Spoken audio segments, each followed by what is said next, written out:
I'm scared. So whatever the bloke reckons he's getting from scaring the Europeans, he's scaring American business too. More than that, he's scaring foreign investors.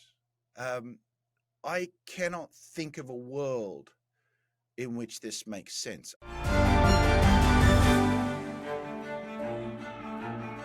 Hi, I'm Fergus Macphee and welcome to the Trump Report on Times Radio. A reminder, you can watch us every day, Monday through Friday on our YouTube channel. But for now, I'm delighted to say that joining me once again is Justin Wolfers, Professor of Public Policy and Economics at the University of Michigan. It's always a pleasure to have you on, Justin. Thank you for coming back on the show. Mate, the world keeps giving us reasons to talk, doesn't it? It certainly does. And that's a good place to start because I was going to start by asking you about Trump's big, beautiful bill, which passed the House. We probably will get onto that. But some breaking news on the Trump Report as we're talking. Donald Trump has announced that he plans to impose 50% tariffs on the European Union and 25% tariffs on Apple for phones made outside of the US. Now, I should stress this is just happened. This is happening as we speak. What is your instant reaction to that? Yeah, I first of all just really do want to emphasize that to your audience. I just got out of the shower. I went into the shower and tariffs on the EU were 10% and I got out and they were 50%. And that's made my day very complicated. And it's made Fergus's day very complicated because he had a whole show planned. It was going to be fantastic. The point is not to talk about Fergus and I. We're irrelevant to the economy. The point is, if even a Times Radio podcaster and an obnoxious American economist are struggling to deal with this uncertainty as we go about our essentially meaningless lives, think about what this means for folks running real businesses. So yes, one part of the news is what happened this morning. The other is this pattern of just absolute unreliability, of uncertainty, and of anything may happen. And I think both of those, I think they're equally important topics for us to talk about. I might ask you, this might be a slightly difficult question, but I know in the UK, we've talked about this a lot over the last few years. The EU is our biggest trading partner. In the States, obviously, they have the 10% flat tariffs on the EU. They did have the 20% reciprocal tariffs that got taken away. If this goes to 50, I mean, what is trade like between the EU and the US? Like, what would that? Minimal. I don't have a tariff elasticity in front of me right now, but it makes California wine more attractive relative to French wine. It even makes American cheeses attractive relative to European, and it takes a lot for that to happen. It's the sort of thing where basically he's just put up the barriers. When tariffs were 135% with China, the Treasury Secretary described that as a virtual embargo. 50% is actually not that different. Imagine having to be so much more efficient or so much more delicious that it's worth paying an extra 50%. And worse than that, who would want to import or put in a big order for imports if it's 50 today, but we don't know what it could be tomorrow? So, look, there will still be a couple of European things on our shelves over here, but not many. This is going to look a lot more like COVID, when the ships just weren't moving back and forward between these two great continents than anything else in our lifetimes. Look, we've already seen this before with Trump's Liberation Day. We said a lot of those tariffs ended up sort of being scaled back. Is this just a way to scare the EU? I think Trump said in his statement today that he was finding Brussels very difficult to deal with. Mate, I'm coming to you from America. I'm scared. So whatever the bloke reckons he's getting from scaring the Europeans, he's scaring American business too. More than that, he's scaring foreign investors.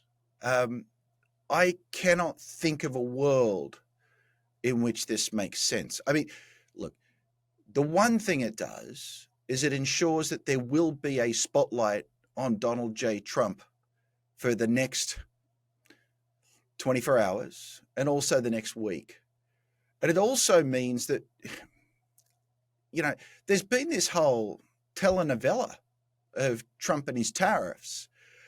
And Fergus, my guess is, when he finally walked away from the Liberation Day tariffs, you thought to yourself, thank goodness I can stop interviewing economists. Guys like me could just recede into the background. And I think what you've learned is this is a soap opera that's going to endure for 4 years. That's what's terrifying about this. So, yeah, 50% is really bad, really, really bad. So bad that you're leading the show with it. But, we do know from the first Trump administration in the early parts of this one, anytime anything goes bad enough, long enough, he backs off. But he's also shown that even though that is the most well-established pattern of the Trump presidency, announce tariffs, markets tank. Back off, markets rise. Announce them, they tank. Back off, they rise. Couldn't have missed that. This story is one that's just going to keep on keeping on. So, Fergus, really bad news. You and I are going to have to keep talking. I'm sure more both often than you might want. I'm sure both me and our audience wouldn't mind that at all, Justin. I just have one more quick question on this, because as we said, the details are still a little bit hazy. The second part is, as we mentioned, the 25% tariffs on Apple products made outside of the US. Now, this is obviously slightly different, but has this ever happened before, tariffs on a specific company rather than a trading partner? I'm going to give you the best answer I can, which is I have never heard of this before. And I thought, boy, if I had more than 4 minutes, I would call 7 of my favorite tariff experts to see if this has ever happened before. Those guys are probably all on the phone with each other right now. I literally cannot recall it ever happening. I am almost certain there would be legal issues around that. By the same token, there's almost certainly legal issues around every part of the Trump tariff agenda. Remember that the Constitution gives power over tariffs explicitly to Congress. Congress delegated certain emergency powers to the White House. So then what the White House does is declares an emergency every second day. The emergency it used for the last set of tariffs was that the United States it has a balance of has a deficit, a trade deficit with many countries. Now, the United States, as with every other major country, has had many, many years of trade deficits. So the idea that any of this was ever an emergency is absurd on its face. And there are suits moving forward in a bunch of different states. Surely Apple will be in court by the end of the afternoon, but as we've seen so far, that appears not to stop the Trump administration on much. Thank you so much for helping us out and dealing with that. We will move on to what we originally planned to talk about, which is Donald Trump's big, beautiful bill, as he called it, which passed through the US House last night. It's a huge domestic sort of tax bill, and in typical fashion, the president called it the most significant piece of legislation to ever be signed in the history of our country. What is it, Justin?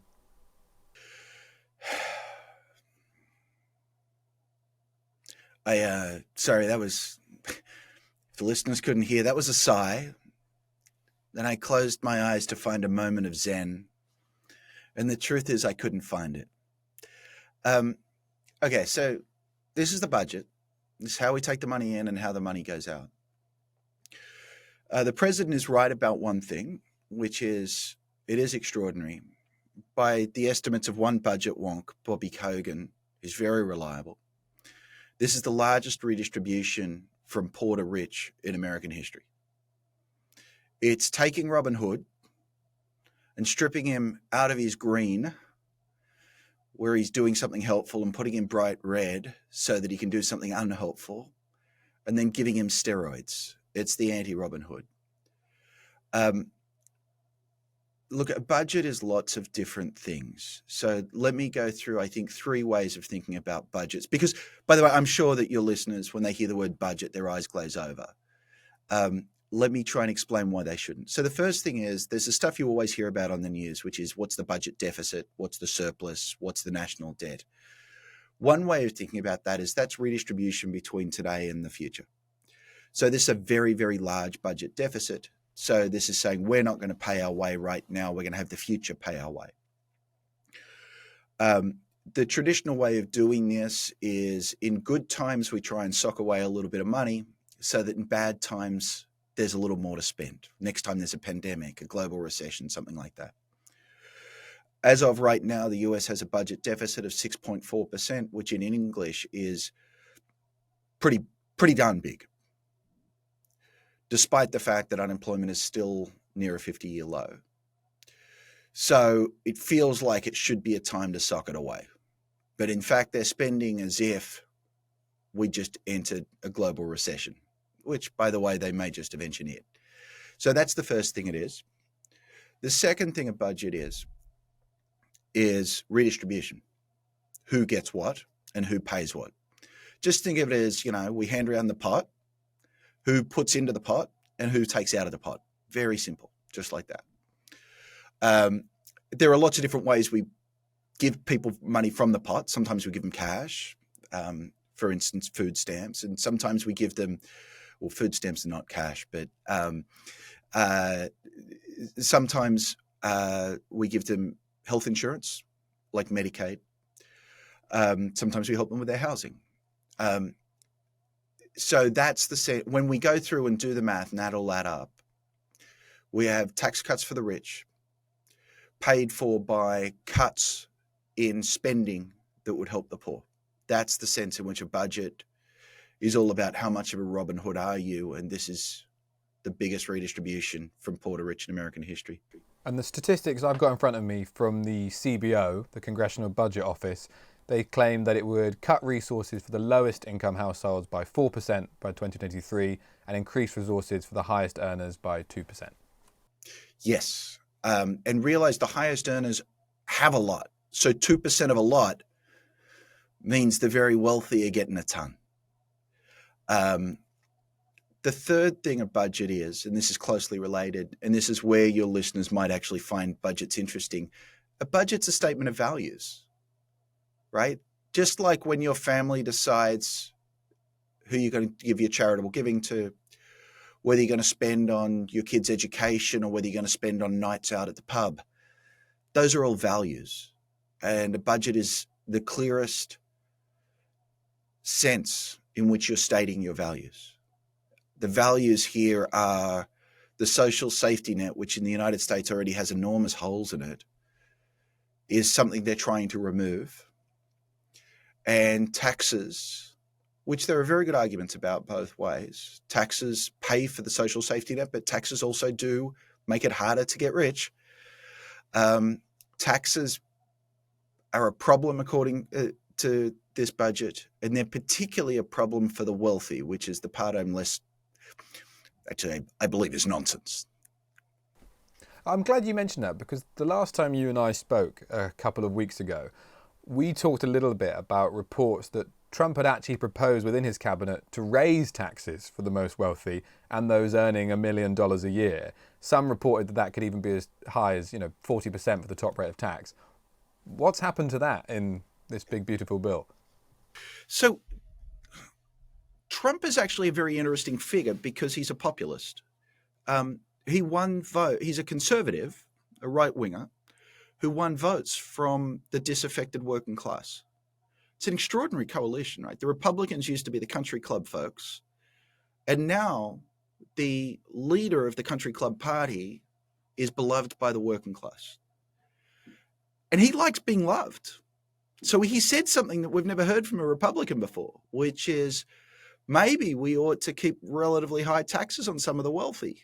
And I'm sure he probably got an extra cheer at the next rally as a result of that.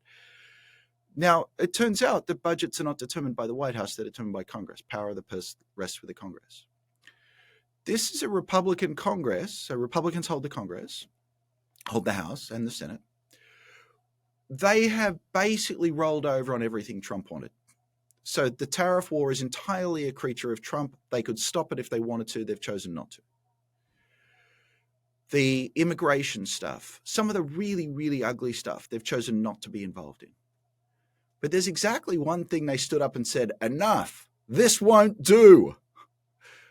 And it was when Trump went so populist that he suggested that high taxes on the rich were okay. So I think Trump kind of maybe sort of potentially wanted it. Who knows? I'm not a Trumpologist, but the Republican Party is not having a word of it. And so that got lost very, very early on in the process. So they decided to strip health insurance from low-income Americans before they would accept higher taxes on high-income Americans. Okay, I just want to ask you this. I'm going to read the whole thing because I think it's important. Are there any, in your view, positives that can come from this bill? And I'm talking about the potential increase to GDP. So the White House's own Council of Economic Advisors came up with quite staggering figures of 4.2 to 5.2% increase in the short term. But then the Tax Foundation said it would add 0.6% in the long run, and the Penn Wharton budget model forecast 0.5% in the next 10 years and 1.7% in the next 30. So they're all saying it's going to increase GDP. Right. So look, let's go back. Can we spend a moment teaching economics here? There are two ways in which economists think about the macroeconomy, the economy as a whole. We think about what we call the short run. That's the ups and downs of the business cycle. And then we talk about the long run, right? So in the long run, how much can the US economy produce? That's determined by how many machines we have, how many people we have, how well qualified those people are, and what ideas, methods we have for putting all these things together to produce more with less efficiency. So when you're citing most of those experts, they're often thinking about these long run things.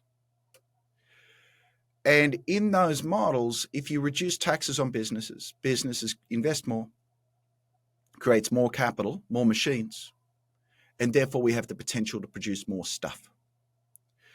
That's the basic logic of what's going on there. Now, one might ask, and it's a completely separate question, if we produce more stuff, but it all goes to the same 10 guys, are we any better off?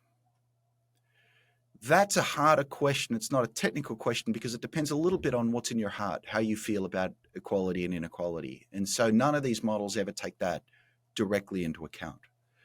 But we think GDP will grow in the long run. And to be clear, the numbers here are often very small. Fergus, I didn't catch every number you said, but I'm sure they were all fractions of a percentage point. They are, apart from the White House's own Council of Economic, which said about 4.2 to 5.2. Right. So most of these say in the long run, the level of GDP might be a fraction of a percentage point higher, and it's basically providing a stronger incentive for investment. Now, by the way, what's missing here is stuff that's harder to quantify, because this is just saying if you reduce the tax rate, we buy more machines. But also, if you kick all the international students out of Harvard, that's not part of the tax bill. They're not going to bring in their revenues, but more to the point, they're not bringing their ideas. And the most important thing for driving living standards of economies over time is new ideas. We create computers, then iPhones, then AI, and these are really the fundamental forces that make us all richer. Those we've decimated spending on research and development. Another thing that drives investment is you've got to trust the rule of law, that if I invest in a factory, I'll be allowed to run it profitably. But that's getting peeled back. Now, Tim Cook is being told how to run Apple. Those things are not in our formal Excel spreadsheet models, and they may dominate any of these things. Certainly when we look at cross countries and across time, what are the overwhelming features that describe why are some periods of time richer than others? Why are some countries richer than others? It's about these deep institutional factors.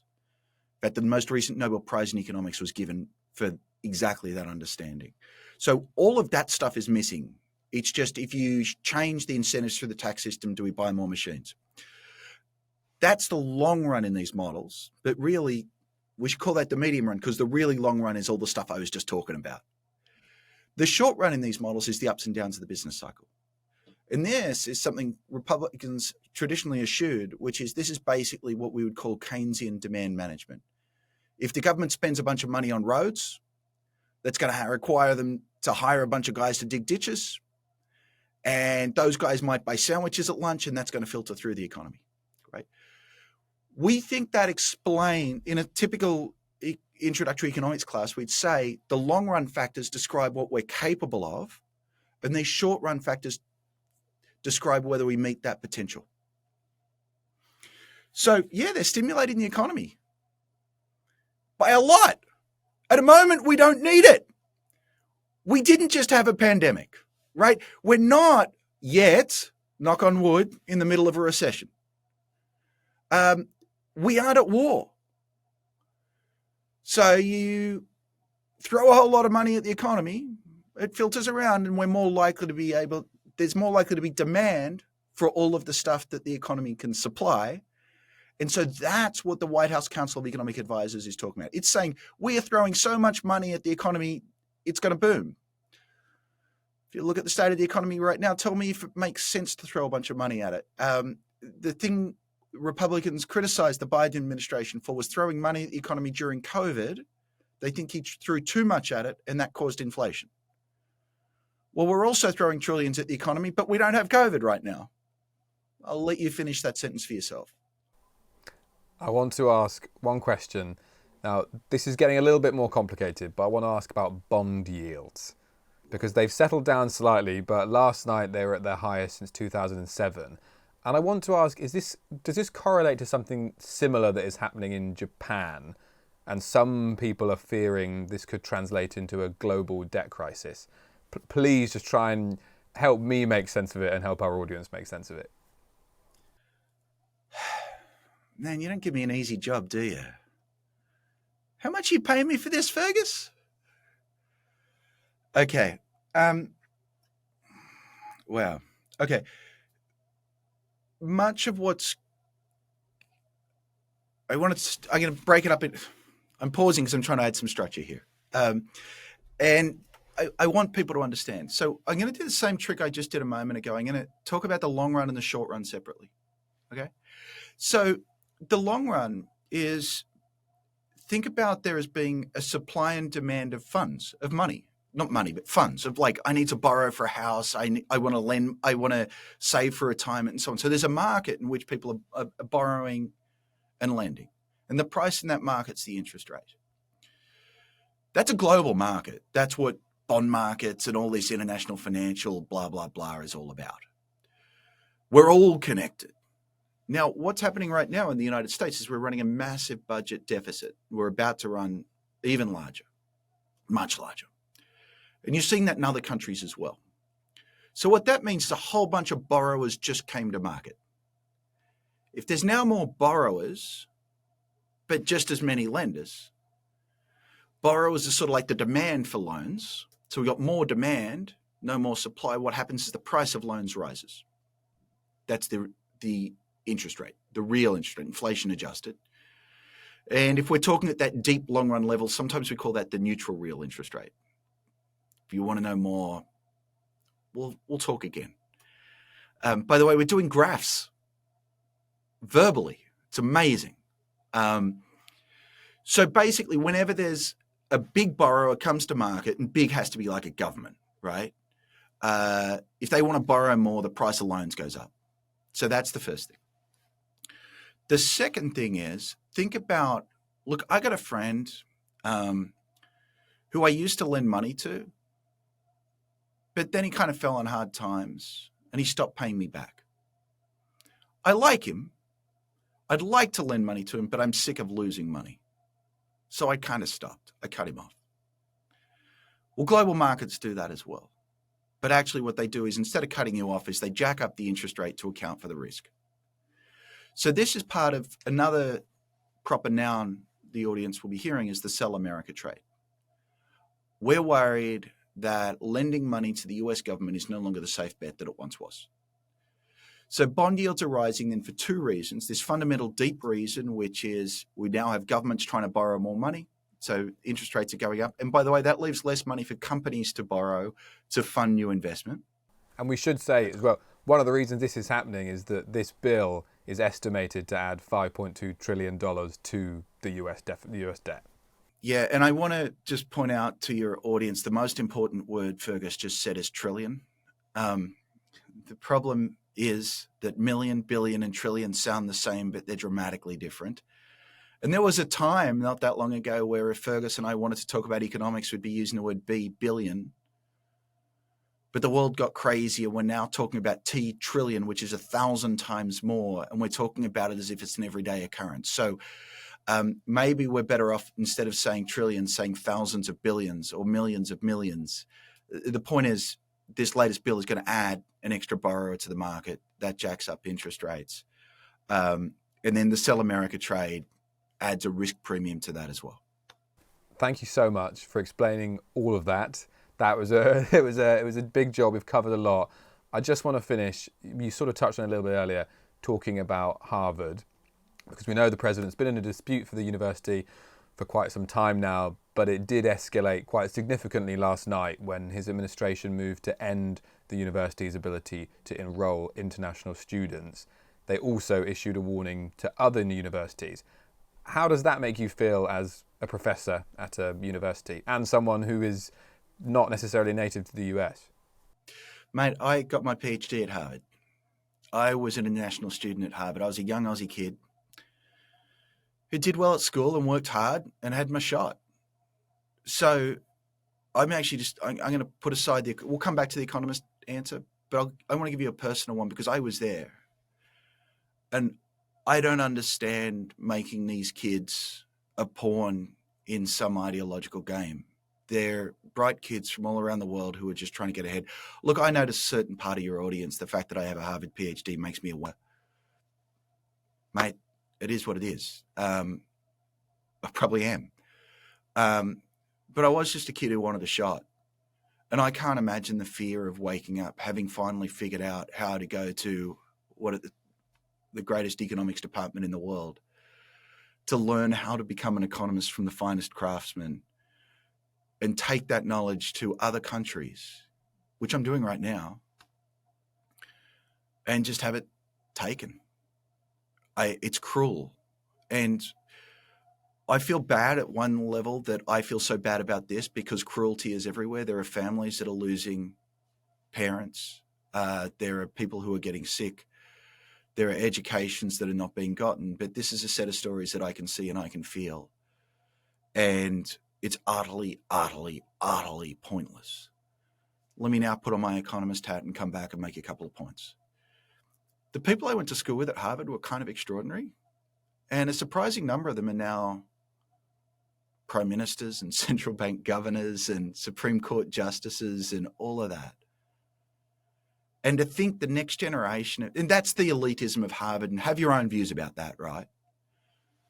But realize these people's foundational understanding of America will be having been arbitrarily kicked out of the country, having been promised that if they did the right thing, they'd get a good education. None of them have done a thing wrong. And just think about what that does to America's reputation around the rest of the world. It's crazy.